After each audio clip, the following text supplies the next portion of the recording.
Welcome to the Sam and Joe VA Show, where we teach women just like you how to start and scale a thriving virtual assistant business.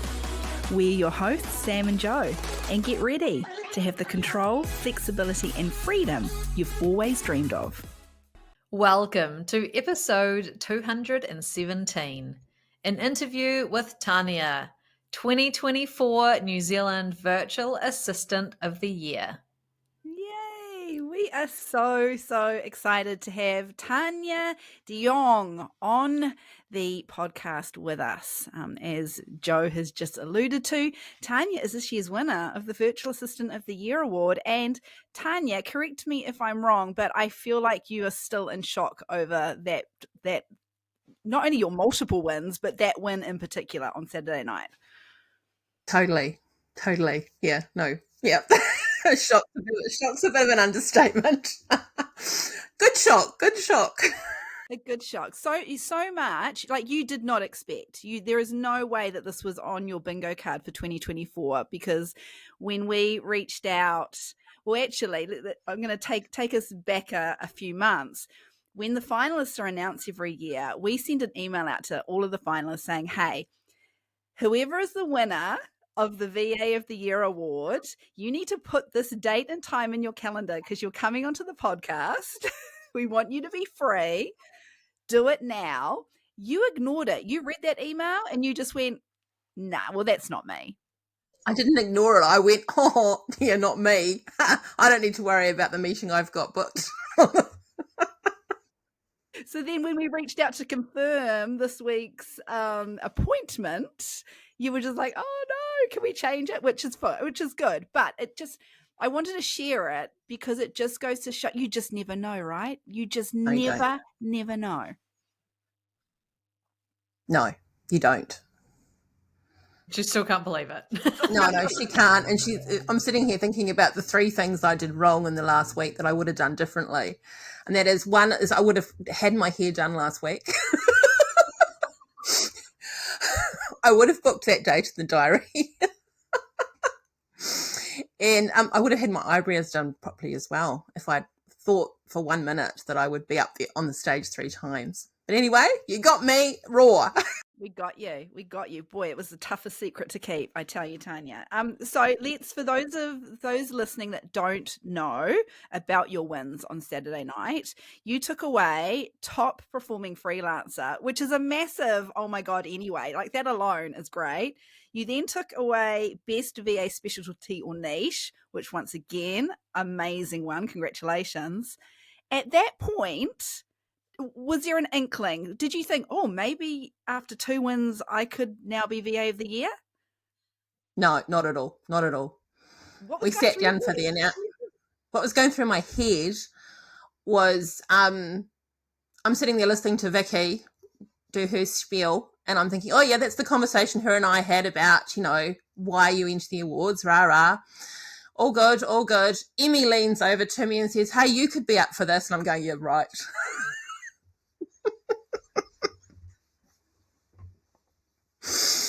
Tania, why do you think that you were so shocked? Why is it that you did not believe that you could be the VA of the Year? I think it's the quality of all of the wahine that were in that room and that were winning. Why would I put myself ahead of the others in the room is the real answer to that. We've seen a transformation in you, Tania, from when we first met you to now. So much has changed. Like, you have absolutely leveled up your mindset.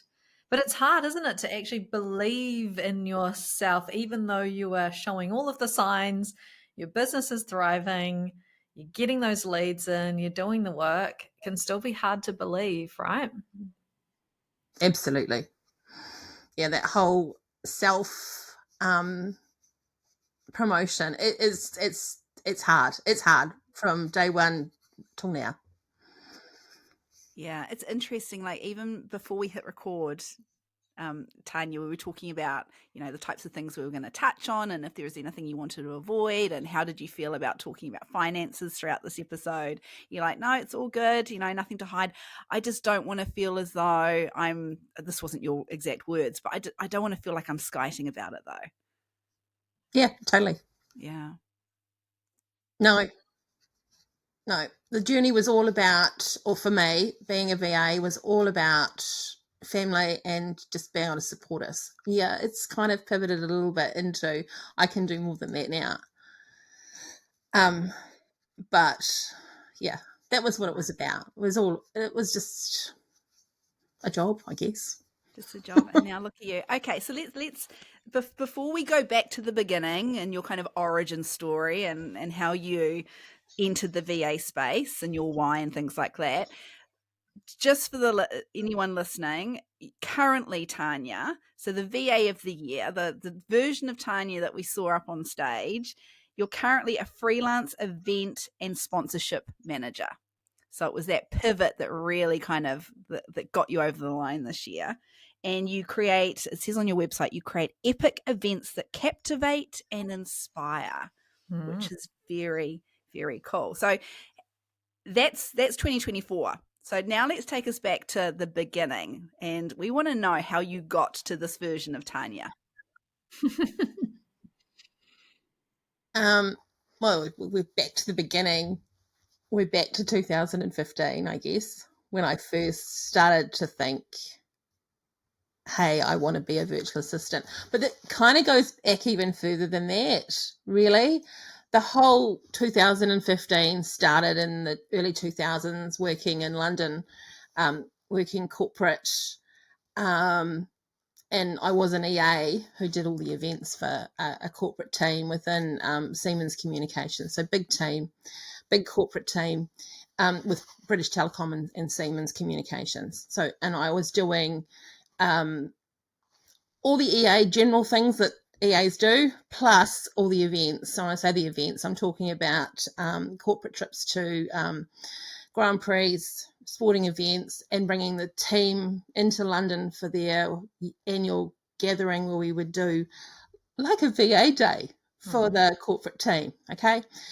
But in working and doing all of this, I had a fantastic boss who would allow me to work from home because, of course, London was all about commuting, and you'd lose the best part of 4 hours in a day if you commuted. So I knew about working from home. That was okay. So that's where that story's come from and gone to. 2015, you're coming through Tania's motherhood and all this stuff, which I kind of had my wow moment of, when I was a mum, became a mum. It went from I'm going back to work in Wellington. I was only going to have 3 months off. No. You become a mum and, yeah, that's it. Yeah, you want to be with your baby. And I did. Anyway, so fast forward to 2015, need to do something. I've been made redundant from my current permanent part-time position, which was taking, I think, oh gosh, I'm just trying to think now. I think that was like a 20, 21 hour type position. So I was working every day, but only for 6 hours or so. Made redundant from that, and what am I going to do? And yeah, I'd found another part-time position here in town straight away. Great stuff, but it wasn't paying what I wanted it to pay. It was paying like $20 an hour or something at the time. This is 2015. I also was contracting to I say contracting. I had a secondary income at the time to association locally here in Martinborough, and I thought, now I can do this a bit more. So I can cobble together a bit more. How do I do it? And that's when I started thinking, well, I can work from home because I've done it before. How do I do it? I have no idea where the whole virtual assistant came from, whether I knew it was in the back of my head or whatever. But anyway, a bit of Googling later, and, the old Joe Jensen and Savvy turn up, and Marianne Jackson and my virtual assistant NZ turns up. And I'm like, okay, this is where I'm going. Phoenix out of the fire from being made redundant. This is where I'm going. That's where it all started. Yeah, boom. I'm just trying to think now. So you kind of started doing this multiple clients, even though they weren't clients, they were like multiple roles, juggling different things. You really did like fall into becoming a virtual assistant, didn't you? And then you found the term. Don't know how, because it was such a it was not a common term back then, was it? There was only a few of us. No. Yeah. But you had that insight from very early on that you could do that from home and work with multiple businesses. Absolutely. And and I had a client here in town who didn't believe that you could be productive at home. Working from home would mean you would always be doing the washing, you'd always be distracted. And it took a lot to get her on board with the idea. In fact, to the point where I would go and work in her office for 3 hours a week, 3 hours a day. God, get your words right, Tania. It was better to be on site with her than working from home, because she didn't believe you could be productive at home. But I knew I could be. I just knew it. So no, I took on a second association in early 2016. So I had the 2 associations. I was working on site, and that continued for a couple of years. I was a real steady Eddie in the beginning. It was enough. We were a 2-income family, and it was enough. Yeah. What type of services were you offering back then when you first started out? Anything, Sam, and everything. If somebody wanted something done in the office, I would do it. I would have calls for printing. Can you print that? Yeah. Can you print these documents out for us and pop it together? Yeah, sure, no problem. Can you convert this contract into a Word document for us? Yeah, sure, no problem. These are some of the very, very early jobs that I remember. Yeah. And were you doing any events stuff back then? In the beginning? Yeah, a little bit. I worked for, obviously, in a winery area. I was working with a lot of the vineyards, and they would have events where they'd have evenings either for all of the wineries or for the public, and I would be in the background of a lot of those. And when you did those types of I guess jobs,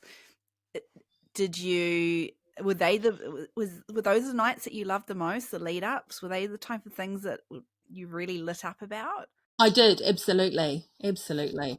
But of course, others like to take the lead on them, so I just sat back and let that happen. I wasn't really leading those ones at that stage. Yeah. How did you get those first clients of yours? All local or further afield? They were pretty much all local or Wellington, and they were word of mouth, pretty much. Yeah. I remember the first time I got my first hit, what I call my hit, on Facebook, on Messenger, from somebody who'd been stalking me. She reckoned, I think, for 6-8 months at the time. So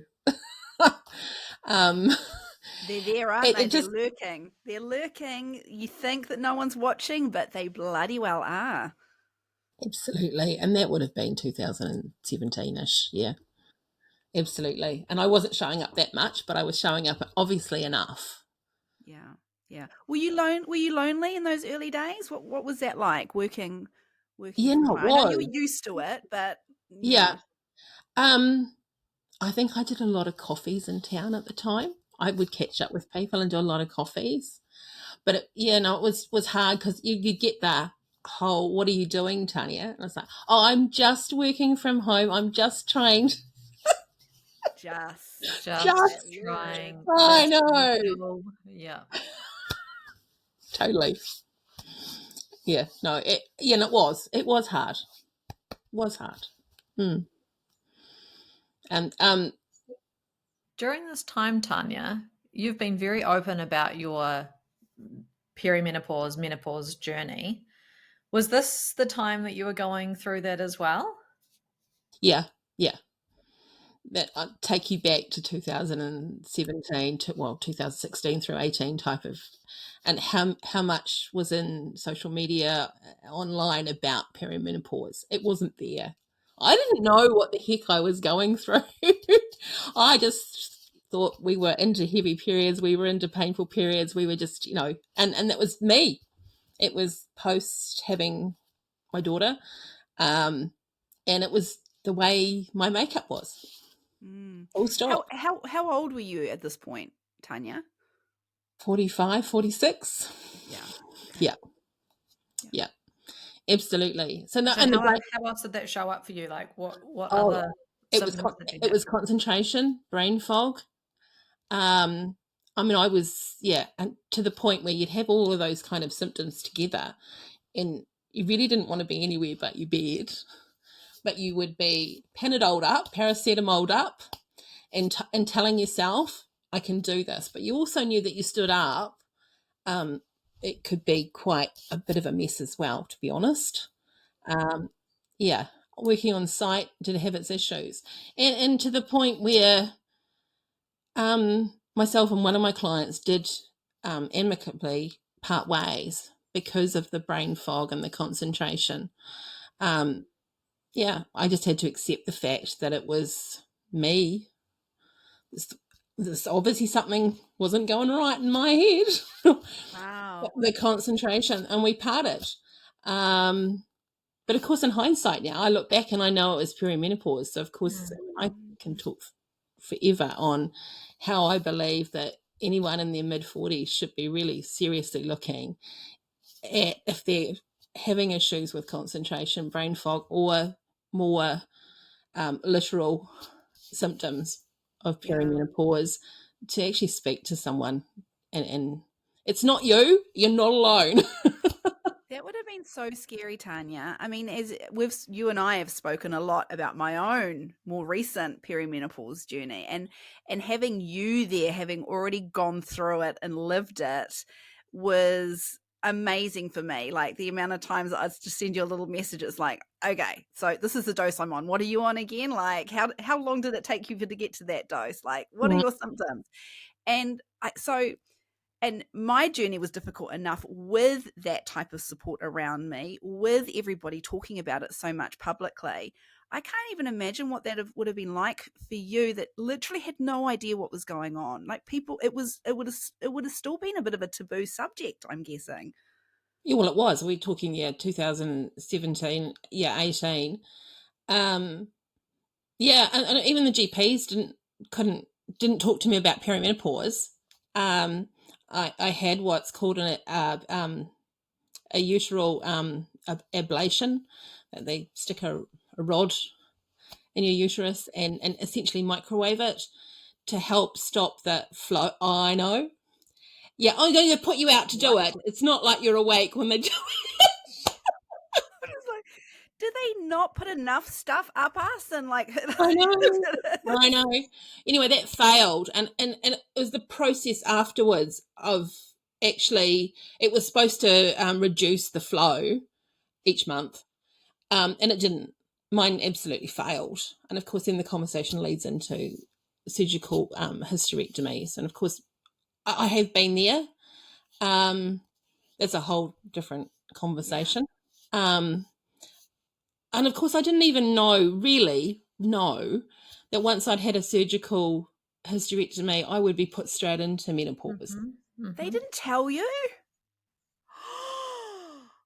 They hinted at it, but nobody actually sat me down and said, hey, this is going to put you straight into menopause. And this is what's going to happen. And this is what's going to happen, Joe. Yeah. Yeah, I know, Sam. It's a total brain blow. So hence the reason I am so keen to make sure that all of our wonderful wahine toa are aware. Yeah. It's not a bad thing that's ahead.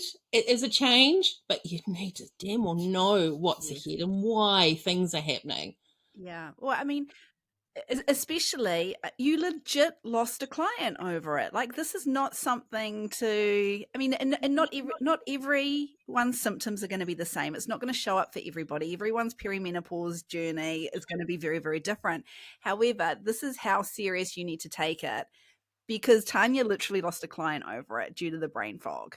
And I totally get that, because brain fog was massive for me. And I know for a fact, had I been in a 9-to-5, going through that 2-year period, trying to figure out everything and getting it back to normal again, I legit, if I hadn't been fired, I would have resigned. There is no way I would have been able to cope doing a 9-to-5, having to show up being, the expectations being the same as they had been the previous 10 years. Exactly. I just wouldn't have been able to do it. I think back like when I was in a corporate now in my 20s, having obviously no idea about perimenopause. And there were a lot of women in their 40s, 50s in the corporate. It's just like, I feel so bad that they must have been going through stuff and nobody looks after them, helps them, asks them if they're doing okay. The doctors don't know. They're not taught about menopause and perimenopause and how to help someone. And I feel like it's changing now, but even now, those who go to the doctor are like, oh, you're depressed or have anxiety, here's some antidepressant medication. Rather than actually, there is HRT. It's proven to be safe now. That is a much better option for many women. So, Tania, what do you think that you would have done differently if you had the knowledge now, like back in those early days in that like 2016, 17 kind of period? My God, HRT patches. Oh my God, would have been a game changer. Would have been a game changer at the time. I had the addition of knowing that there had been a cancer in my family. So my mother, her two sisters, and my grandmother have all had varieties of cancers. Completely different story. Breast, uterine, yeah. So I know I've been through the whole BRCA test thing since Mum passed away, and it's not hereditary. Believe it or not, only 5% of cancers are hereditary. Most of it's lifestyle. So what would have I done differently? Oh my God, HRT patches. Oh, yeah. How long did it take? How long did it take for you to get on HRT? Well, heck, I came off surgical hysterectomy into surgical menopause, and it took me probably 12 months after that talking to my GP, and they put me straight on antidepressants. And yeah, great, they fix the hot flushes, but oh my God. And then of course you start reading and you're watching and you're realizing that actually this is it's a synthetic drug. It's not that great for your system, and it's an antidepressant, heck. And there's other options, and HRT is just putting natural hormones back in the system where it's depleted. There's a lot of misconception around HRT, especially around its link to cancers. And I know when I went on it, I had people around me horrified. And it was normally the older generation. It was women of the next generation up who had grown up in this. HRT equates to cancer. Like, you're going to get breast cancer, you're going to get this cancer, you name it, you're going to get cancer. And they were literally saying, Samantha, don't do it. Do not do it. Like, there's that much misconception around it. And given your family's history with cancer, was that a concern for you? And given this was like almost 10 years ago for you as well. Yeah, but remembering I've only been on HRT since probably 2020. So it took that long. It took that long to actually get to that, Sam. Yeah. I know. And just remember that I was post-menopause by this stage. So no, I'm all for HRT and perimenopause to help you level out your hormones rather than you're depleting them all, and then you get to menopause and then you start taking it. So you can understand how I've ended up with this wonderful imbalance, and I'm now dealing with all sorts of things. Yeah. Yeah, like, totally.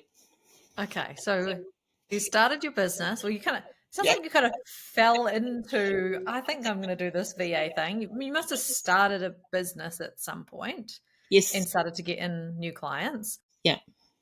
Going through all of this perimenopause, your mum being unwell, like family stuff going on for you. Like, it was a really tumultuous time, Tania, but you came through with this business. What did it look like when you'd kind of come through that in the early 2000s? Just remember that I had the flexibility to be able to have that downtime to do those two big things, me having my surgery and mum. And I wouldn't have had that without being a VA. it would have been more time off work, and who knows where that could have led if I'd been an employee. Who knows where that would have gone. Luckily, I had the whole VA thing going on, and that was 2019, and we all know what happened in September 2019, don't we? Samantha Brown created this community, and suddenly I had all this connection starting to happen, which, the connectivity just brought me out of isolation. Yeah. Well, you're a people person, Tania. You love people. You need that interaction, don't you? Yeah, no, totally. Yeah, for sure. But I also know that I kind of work better and probably am a little bit more productive when I'm kind of focused in my own quiet office. Yeah. Yeah. So it was that good mix of having people time and starting to build a community and others in the industry, and you've got some great biz besties now. Oh, absolutely. Well, that all kind of happened, I think, at the end of 20, because we all went through COVID, and that's when, you guys created the Savvy School back then. With the Savvy School, we changed it to the VA Foundry around that time. Yeah, that's right. Absolutely. And then, end of 2020, I think I got a message from Amanda Fleming saying, hey, want to jump on a Friday afternoon call with us? It might have been 21. Anyway, it doesn't matter when it was. Jump on a call with me and Emma Diver. We thought we might start having some business chats, and well, that's just grown. And of course, then we Anita Burgess joined us as well. So we kind of call ourselves the Awesome Foursome. We boost each other up when we're having rocky moments. We celebrate the great times. There's been a bit of that this week. It's just great to have that connectivity when you need it. And it might be as simple as, oh, Tania, I need a card pulled. So we'll pull a card on a particular day of the week, and we'll have a chat about what that brings up for us. Or, you need that connectivity, whether that's online in our Facebook groups or, Yeah. Without it, Tania, where do you think your business would be had you not found your little group of biz besties? I'd probably still call myself a bit of steady Eddie. Where would it be? I'd still be going, and who knows? I mean, with other podcasts and other legends out there, and the women legends out there in the realm of business. The words I'm trying to find. I'm thinking of the Brené Browns, and the Kate Toons, and those kind of individuals that just get online and they just lift anybody up really the minute they open their mouths or they say something. They'd be there. They'd be kind of helping the mindset. They'd be helping me continue to progress. But I think I'd still be on that little tangent of, steady Eddie, going quite well. All the things still for everyone. Yeah, all the things. All the services. Yeah. Let's talk about that, Tania. You've mentioned this term steady Eddie. So what does this being in the steady Eddie business kind of mindset, what did that mean for you? Is that like financially it was a steady regular income, but it wasn't great? It was all of the things, Sam. It was the financial, it was the doing everything, it was the being up to speed with everything. Jack of all trades, kind of master of none, kind of get up. So you kind of needed to know all the things to do all the things. And well, heck, the big learning in that is because you joined the Scale Up Masterminds back in those like early 20s, 2020s, 20. How do we say that? I was going to say the early 2000s. It's not. It's the 2020s. Yeah. So why did you join the Scale Up Mastermind? What did you get out of that?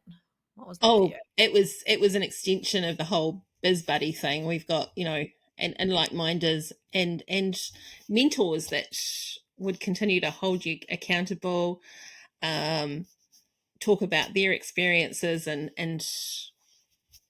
glean, so I could glean little nuggets of what I could do to push the boundaries, really, or push the button further up. Okay, Yeah. so you were steady eddying it, and Yes. you knew that you wanted more than being steady eddy, or you felt like there was something missing.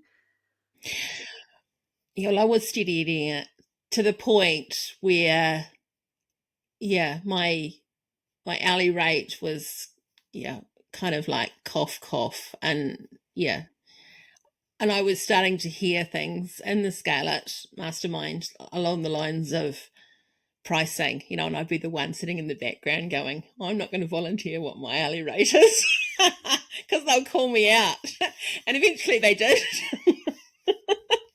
Let's talk about pricing then. Would you say the pricing, if you were to do it differently, would that be your one of the top things you'd want to do differently if you were to start Yeah. over again? Is Yeah. pricing? I mean, I think back then, I mean, we're talking the very early 2020s, even the 18s, 19s, I would have had, yeah, okay, here she goes. Do it, Do it. Tania.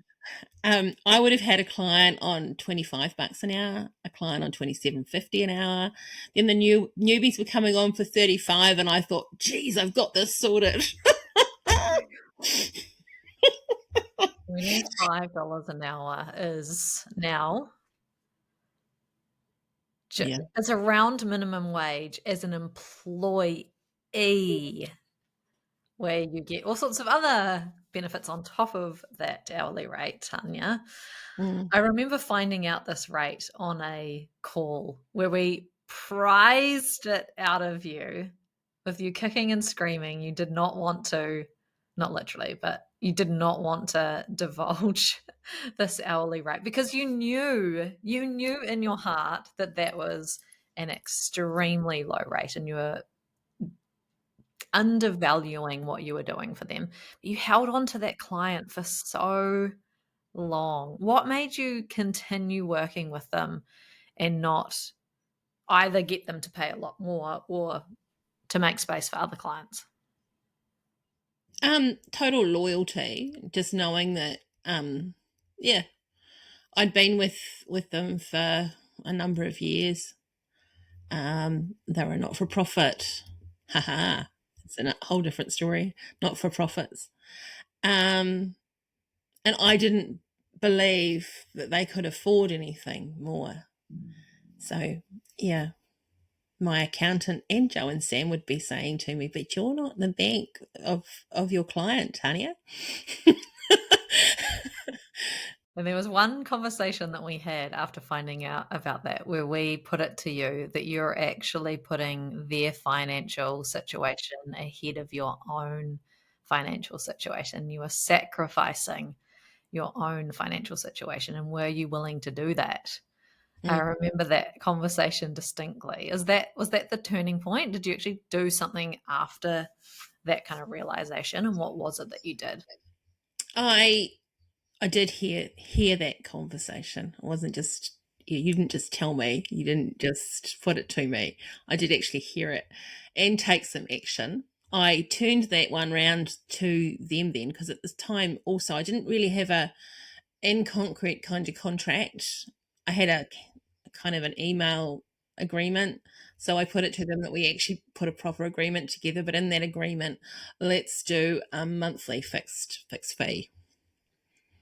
And in that fixed fee, of course, I increased I can't remember what it was at the time, the hourly rate as well. And it was substantially up. And it may have been around the 45 to $50 an hour, which, even now wasn't enough. But at least I moved them from that hourly rate to a monthly fixed fee. And How did they respond, Tania? There was a bit of talking needed, but it made sense to them. One, to have it under contract properly, and two, to have that fixed fee as a monthly payment. They knew what they were paying, what they were expecting. Yeah. And they said yes. And they said yes. Yeah. There you go. Yeah. It was huge at the time. Yeah, huge. That was a journey. That was a journey. How did it feel when you finally got the courage to have that conversation with them and to go, you know what, yeah, this is important. I know I have to do this. I have to do this. How did it feel? It felt fab. And yeah, you start to realize that there is value in myself. And actually that my clients probably see more value than I realize. So no, there was, yeah, I know. It was huge at the time. Yeah, really, really big. Yeah. Was this the time? Remind me, I may have got this completely wrong in terms of the timeline, Tanya. Was this around the time that your husband was made redundant? So in terms of finances, all of a sudden, like you were going to be the main breadwinner, you were going to be paying the mortgage, you were going to be keeping a roof over your family's head and them fed and clothed. I know, So it's absolutely bang on, Sam. Yeah, no, yeah, it was, and it's interesting if you actually look at my journey. There's something happens to really trigger, yeah, pushing me on each time, and that certainly pushed me on. But it also opened my eyes that perhaps there was other opportunity out there. Yeah. Okay, like what are you alluding to there? What am I alluding to? That all my clients potentially should be on fixed fee packages. Yeah. And as scary as it is to have those conversations, that's actually when you start to have that bit of growth within yourself, whether that's the mindset, but also financially, and your business becomes even more viable than it was the month before.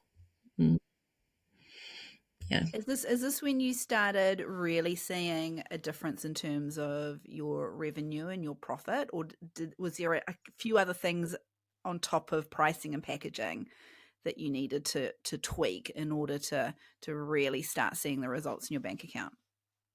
There were still some things that would need tweaking. Yeah. Because that's when I started also, where are we, 21, 22, yeah, you see, when things started to, my capacity, I was pushing boundaries with capacity because I was the breadwinner. So I was working all the hours then. So although I was earning more, I was having to work more to get more. Yes. So there was still, yeah, and that was mindset. Yeah.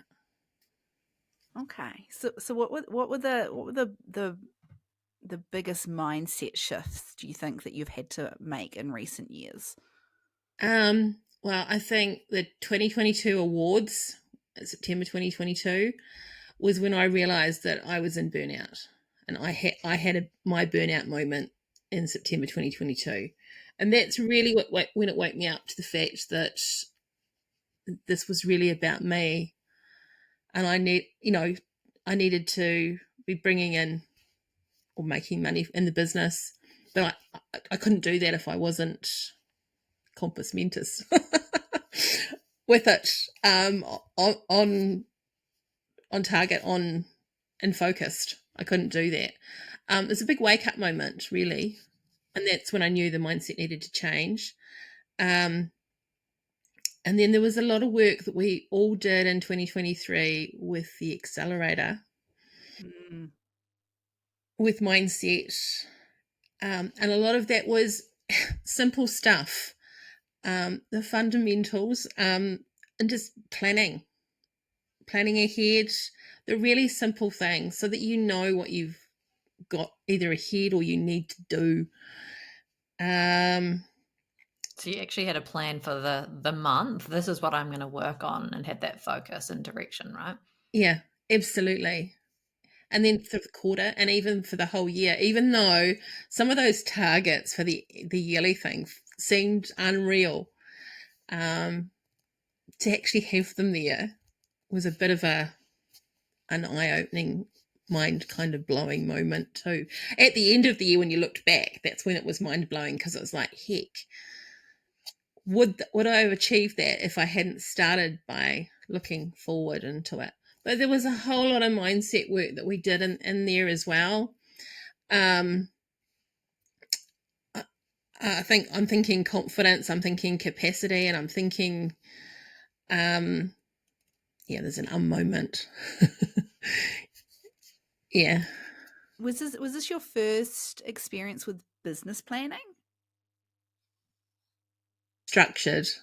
Right. Yeah. Yeah. And I think sometimes you kind of plan, you think, and you're planning, but actually structured. Yeah. And with intent, although I was always showing up with intent and and there was a strategy, well, I believe there was a strategy behind it, to actually put the structure then behind that was kind of key. Yeah. So we saw you do seen you do a couple of pivots. So we've talked about pricing. Let's talk about the services that you were actually offering, because you were the everything to everyone and you came to a point of burnout. Was that the moment that you then started to go in a new direction and start to specialize? I kind of tried to specialize in creative by that stage. Yeah. But my creative was very much a little bit of content creation, quite a lot, and a lot of it was within being a generalist. But of course, if I can't describe it now, it was never going to be very clear to the clients at the time. So there was kind of moved to creative, but doing all the options within creative. Yeah, pretty much, Joe. I feel like you were doing websites as well as the content creation. Yeah. And I was doing reports and presentations and you mentioned the word creative. Tania would do it, from email footers to annual reports, And yeah, as I said, if I can't describe it now, imagine how clear my messaging really was. Yeah, that was definitely a conversation that we had where we had reviewed your website and the messaging was very muddled, not clear. It was different kind of on every page. There wasn't this consistency across your messaging. But we saw you do a post on LinkedIn that talked about, because you must have still been doing events at that time as well, like doing a few here and there. I was doing bits and pieces for one or two clients, yeah. And we saw this LinkedIn post where it was amazingly written. You got these amazing results for someone with their event and their sponsorship. And Sam and I had a conversation where we were just like, why is Tania not doing this? Because this message, this clarity, and these results that you were getting was spot on. So we had that conversation with you, didn't we, Tania? What transpired from that point when we had mentioned, like, why are you not doing events? How did you then pivot? What was that whole kind of story about? I think why wasn't I doing events is about backing yourself. And I thought it was far too glamorous and too, there wasn't a lot of people in the events industry. How on earth could I put myself out there? What was my USP? Blah, blah. Yeah. But you're right. That was the moment when you said I light up talking about it. It was a huge light bulb moment. It was like, and I then feed that to biz besties who are like, yeah, yeah, why aren't you? And it's like, oh, okay, well, you're all at it now. Perhaps I should. And it is what I know. It's what having increasingly learnt more about in 20 odd years. I can really talk about it that, I've done that sort of thing for 20 odd years. And then I started realizing if I do just events, I don't have to know all the things. I don't need to learn the tools. I don't need to keep up with everything. And that's just exhausting. I think so many of us have been there, Tania. Like, Ugh. it is so exhausting keeping up with the latest in everything because there's so much. There's enough in my own area now. Yeah. There's enough now without everything. And that was such an eye-opening moment.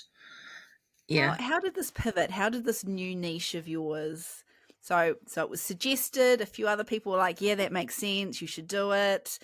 But I mean, that doesn't happen overnight. As God, that would be good though, wouldn't it? If you just go, "Yeah, boom, pivot, done, new specialty, new niche." How did that transition look for you? Was it a relatively quick one? Was it a long one? Did you go all in? How did it look? I jumped in feet first, yeah, because I knew I could talk about it. It wasn't like I had to go and research it and do it. I could jump in feet first. I knew it, and I think that was also a further moment for myself. Was, why didn't I see this? You know, when you can absolutely jump in and talk about something and be clear in your words about talking about something, it's like, huh, yeah. Why wasn't I doing this? Why was I offering everything? And it didn't mean I couldn't do everything for one or two clients at the time. It just meant that my messaging was more about events and sponsorship. Okay, so let's talk about that, because I think some people, some virtual assistants go, "Oh, okay, a niche means I have to fire all my current clients and then get a whole heap of new ones really, really fast." Like that doesn't have to happen that way. And obviously you didn't. That type of transition has been longer. Yeah, no, it has. Yeah. I mean, you go back to me being the sole breadwinner and having to have some bread and butter. Yeah. So it's still there. There's still a bit of generalist in me. But no, it's getting smaller and smaller. But no, I don't advertise it at all. Well, I won't be advertising it at all. Mr. Tania, how's he been in terms of the conversations that you would have had with him before pivoting, before your new niche of event management and sponsorship management? Mm-hmm. Pretty much the same as having a conversation with both of you or biz besties. Why aren't you doing it? Pretty much, yeah. He's 100% supportive of what I decide to do, really, which you need that, eh? You need that support. Absolutely. He's become my house husband. He's not 100% happy with that, but he's 100% on board with it. Well, I'd like to go into this because this is not traditional. We're seeing more and more house husbands, right? But this is still not very traditional. How did that come about? His redundancy? Yeah, it was medical. Yeah. He was in a physical job, and medical, couldn't use his arm in his physical job. Had to wait a couple of years on surgery. You can imagine the deep dive and the motivation and the mindset, that dive he took. We got through it. Yeah. And he's slowly come around to what does his day look like? I'm actually really interested about this because Mark's always said that he would quite enjoy being a stay-at-home husband and dad, and I reckon he'd make a really good one. But so what does Mr. Tania's day or evening look like now as the house husband? Well, I come in here to my desk at 8ish in the mornings, and that's kind of I read the emails or surf the internet just to see what's going on in the world, and I'm kind of on by, I don't know, 8:30, 8:45, and he's out tidying the kitchen, tidying the bedrooms, doing all those jobs that a mum would do once someone's gone to school, the kids have gone to school. He's out there doing it all. I want to know, does he bring you lunch? Does he make him bring you lunch? Oh, Tania, you haven't got him very trained. I know.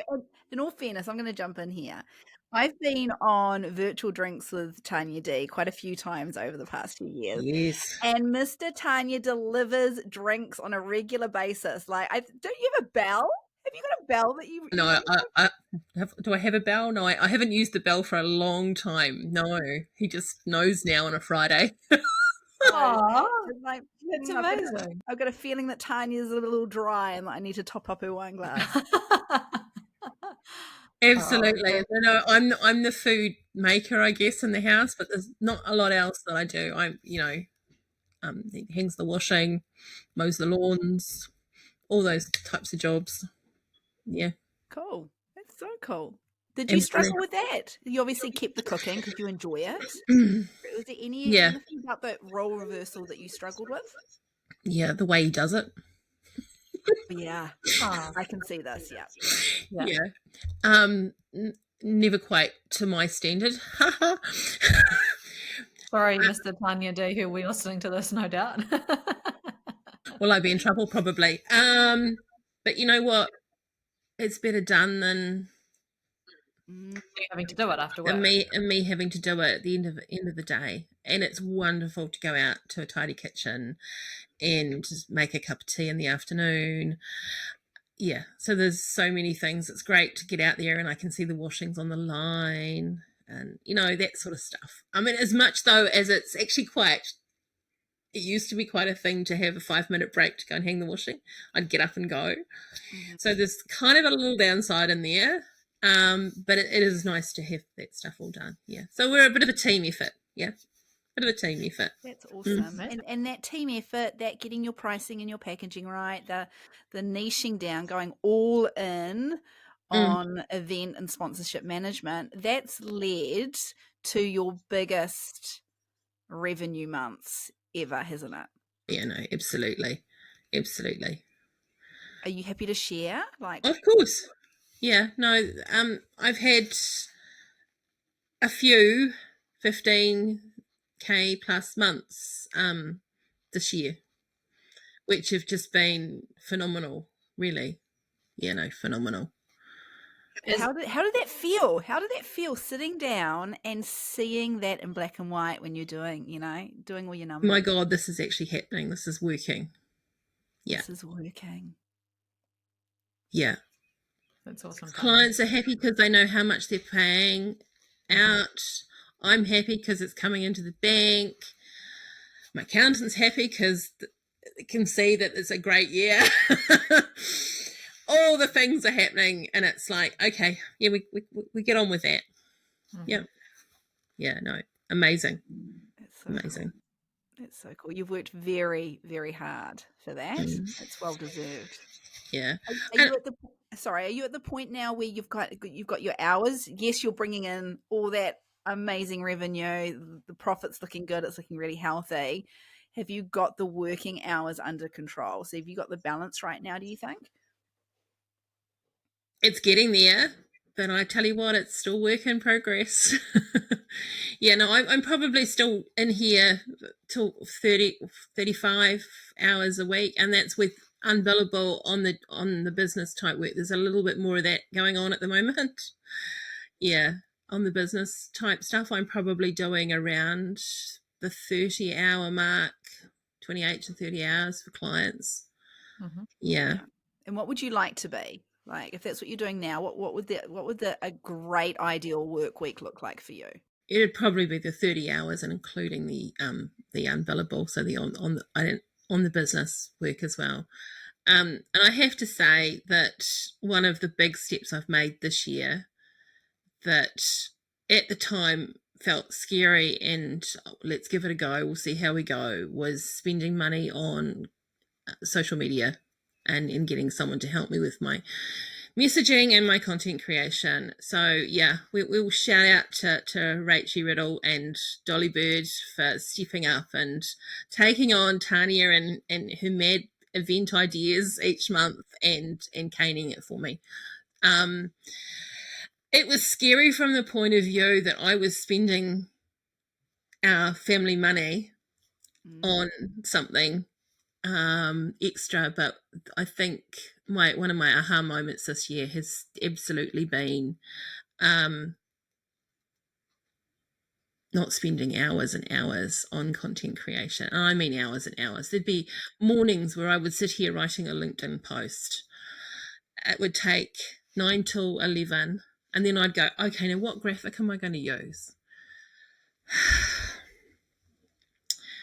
So my capacity has gone up because of the and taking Rach on to do the content creation. So no. Sometimes mindset shift of an investment rather than a cost. Correct, Joe. Yeah, no, it's been huge. And did that happen, Tania, like your investment in outsourcing your social media presence, did that happen before you were reaching those 15K months? Yeah. Wow. So, gosh. Well, kind of at the same sort of time, to be honest.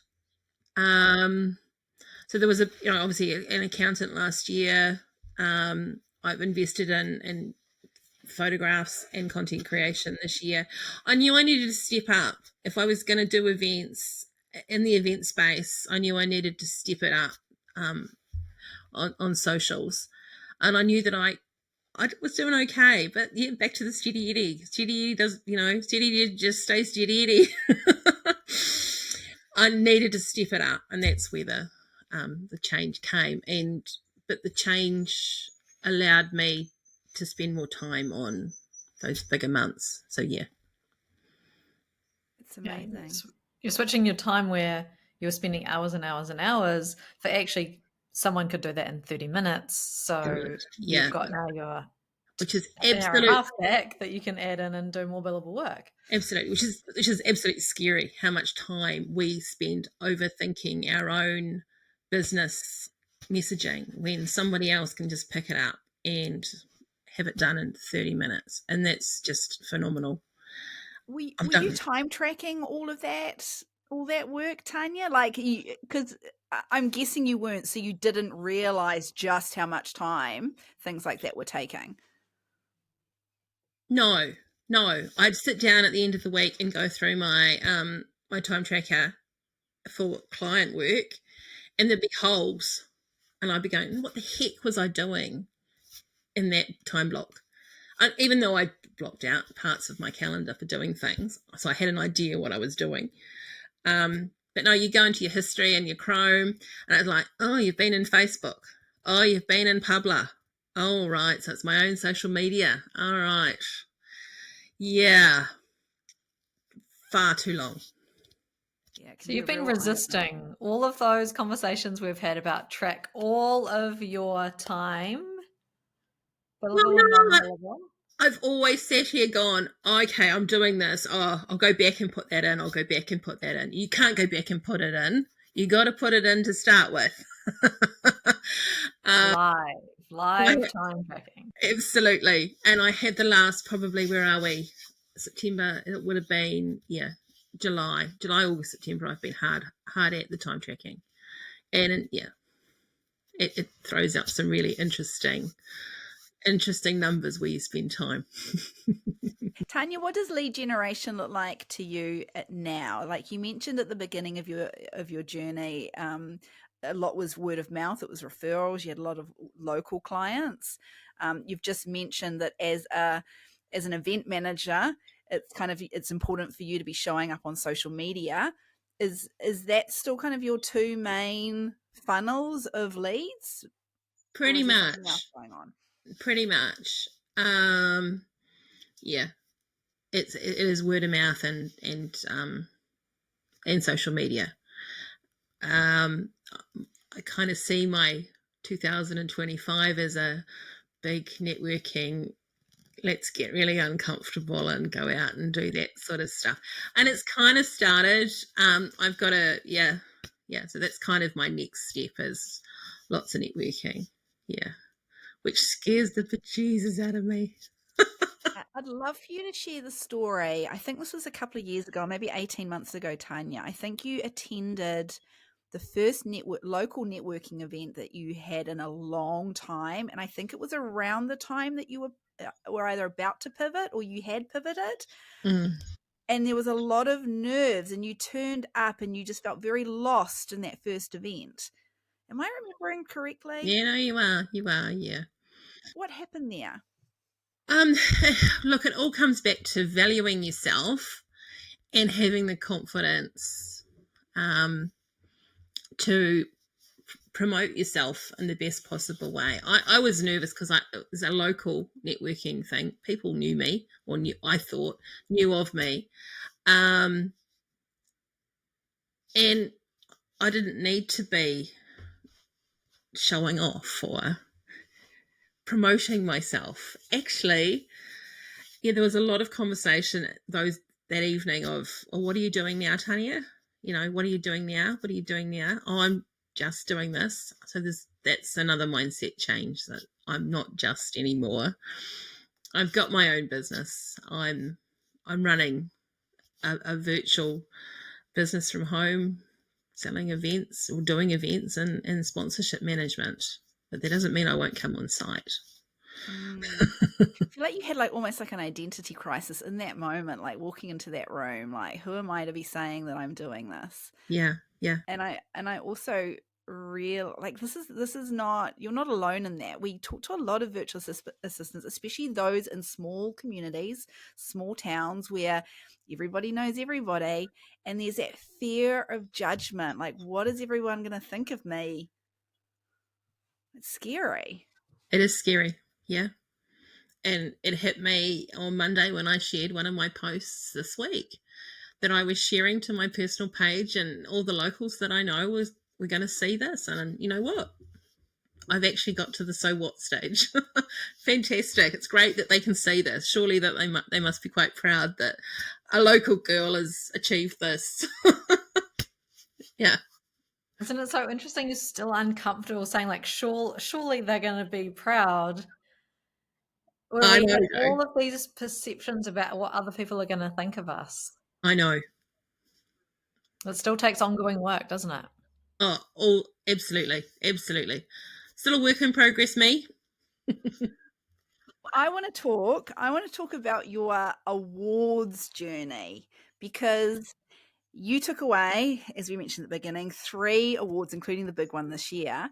This is not the first time you have entered, nor is it the first time you've been a finalist. In fact, I'm pretty sure that you've entered and been a finalist now 4 years in a row, but this is the first year that you took home an award. What made you keep on going? Because we see a lot of virtual assistants, they enter, they become a finalist, they get disappointed, and then they don't do it again. You kept on turning up year on year and giving it a go. Why? Because you have to.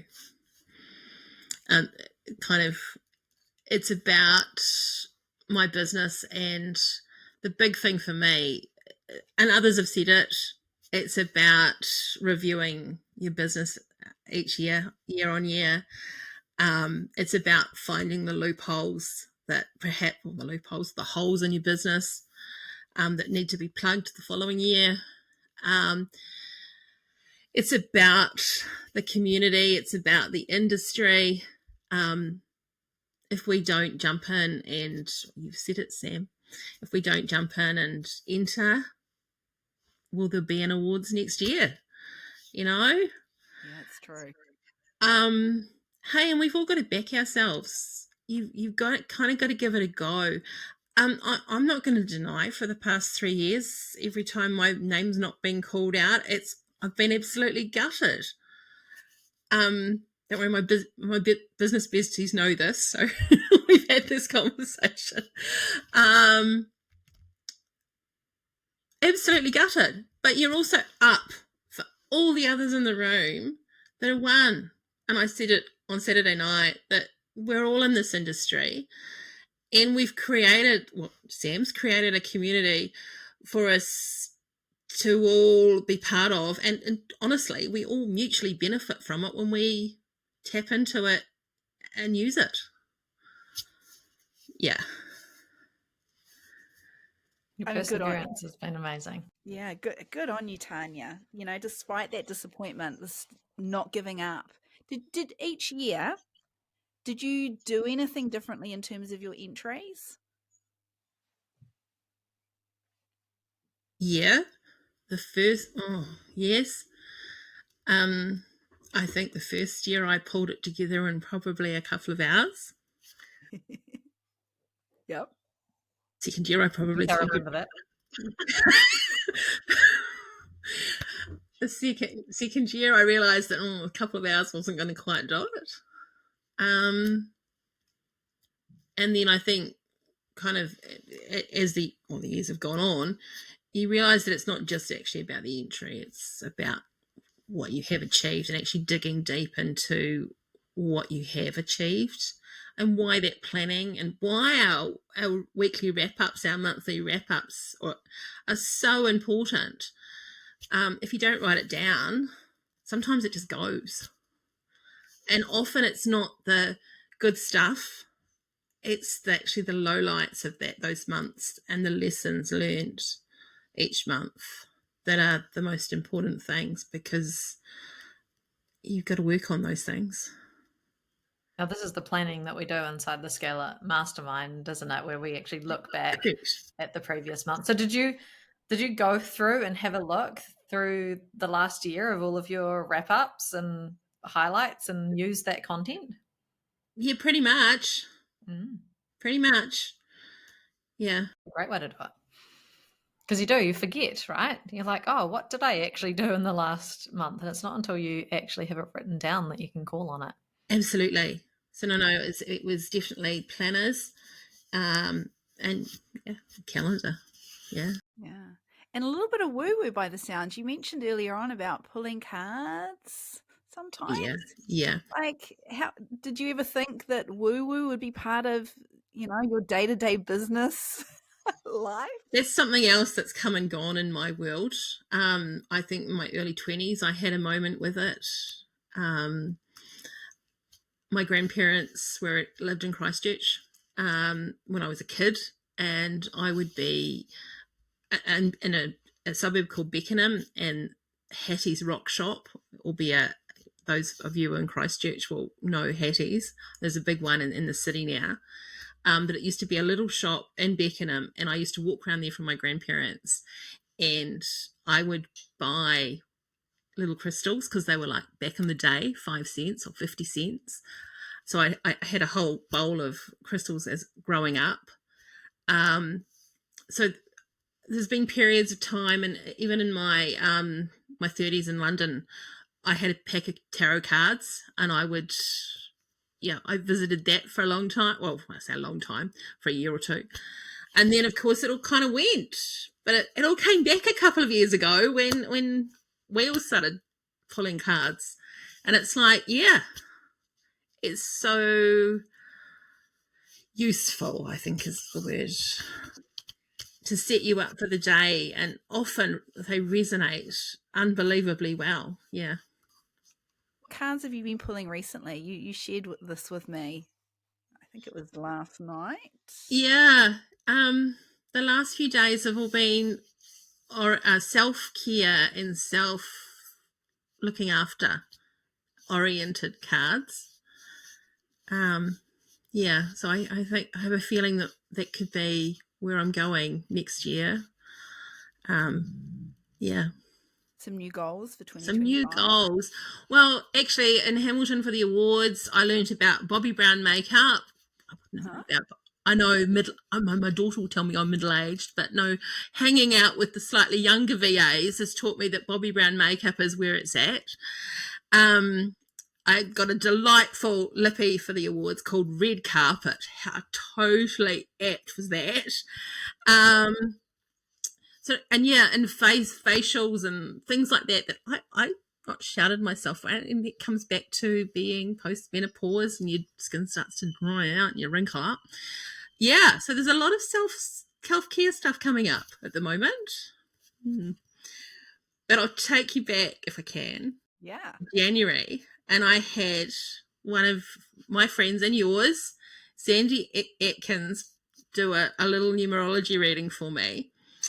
And she, I haven't got it in front of me, told me that my year this year was universal 8, I think is the number it was. And one of the key comments in her reading for me was, "It's your year, Tania. Step into it." You for real? No. Yes, I am. So you talk about woo and all this stuff. That is absolutely what came out of the reading, and I have got it in my Brainsville pages and the planner from back in January. And my word this year is magical or magic. Now, I didn't quite know how that was going to play out.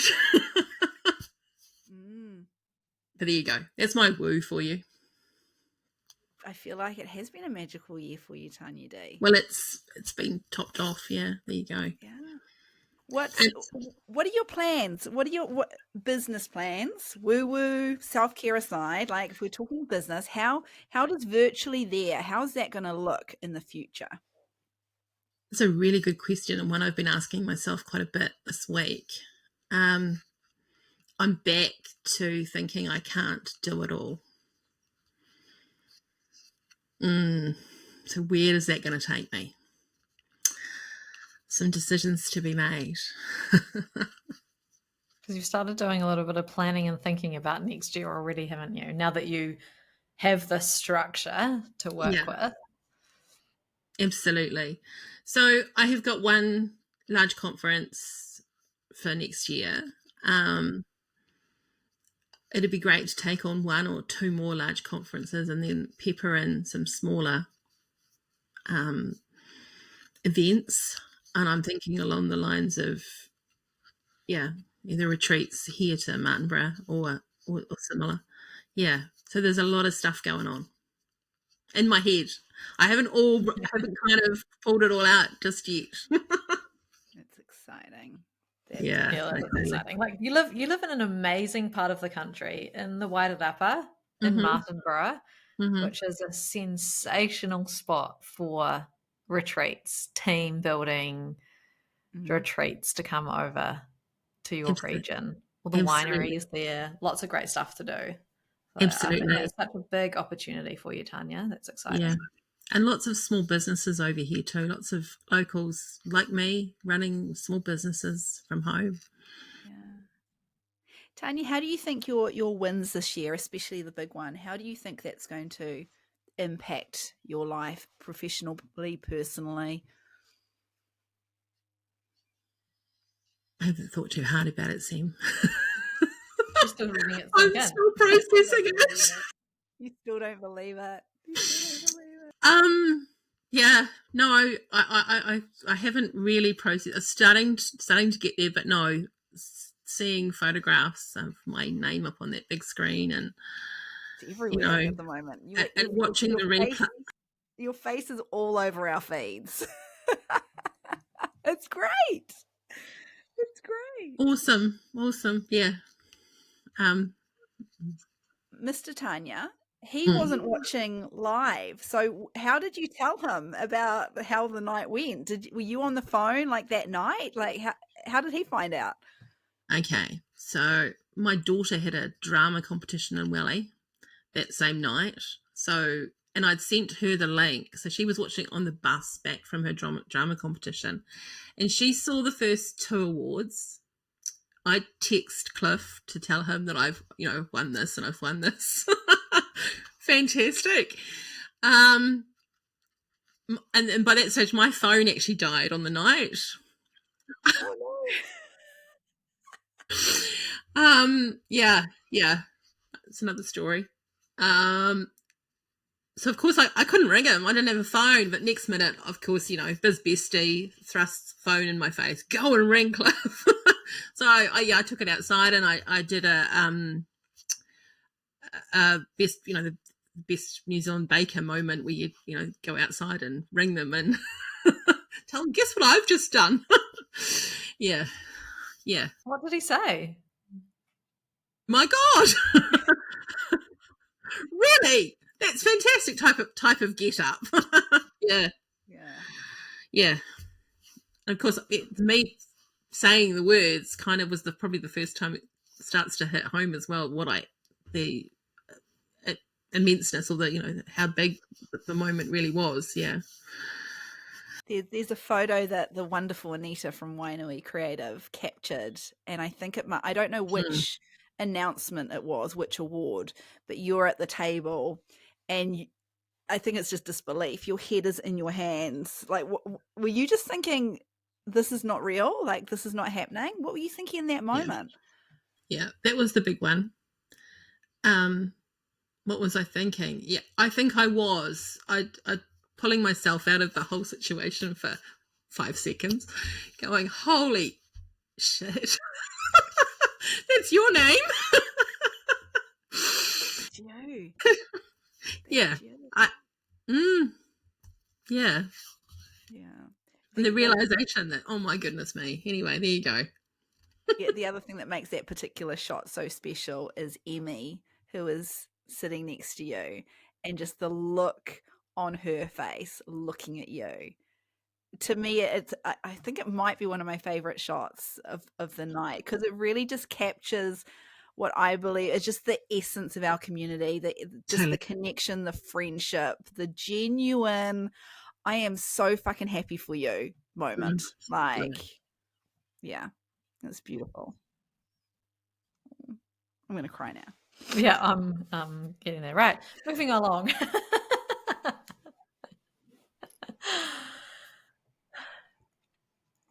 Tania. Yes. We have many virtual assistants, aspiring, beginner, established, who are listening to this episode right now. You, as the virtual assistant of the year, having done this for a number of years, what is your advice to them listening right now? Do you well?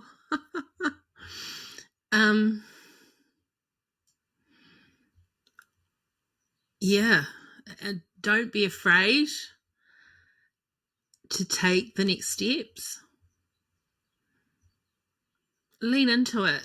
Lean into what you're creating.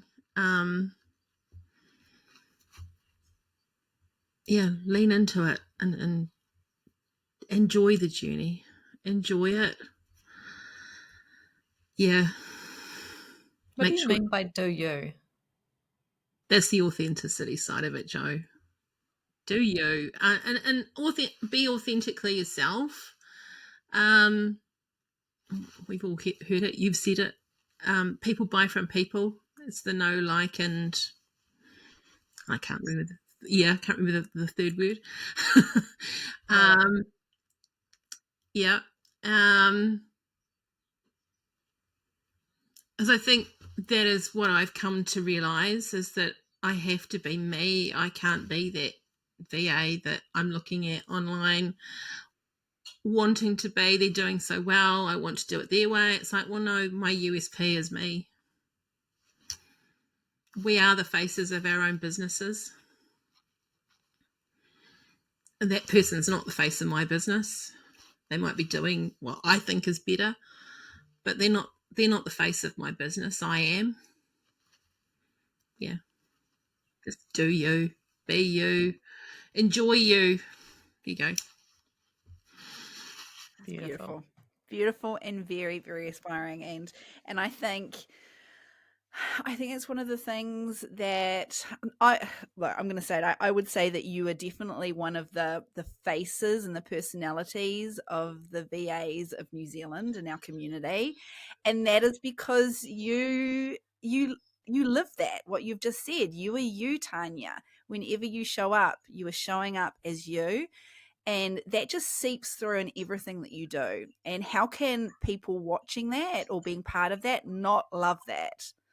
So thank you for being you, and thank you for coming on and sharing your story. Thank you both.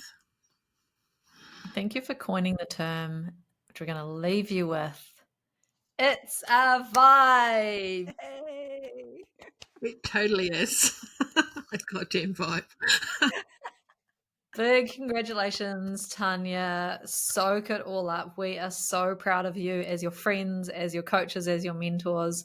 Thank you so much for sharing your story and being so open. Yeah, congratulations, Tania. And if anyone's listening and they've got an event and they want their most epic event manager, sponsorship manager to help them get their event over the line, you need to check out Tania at Virtually There.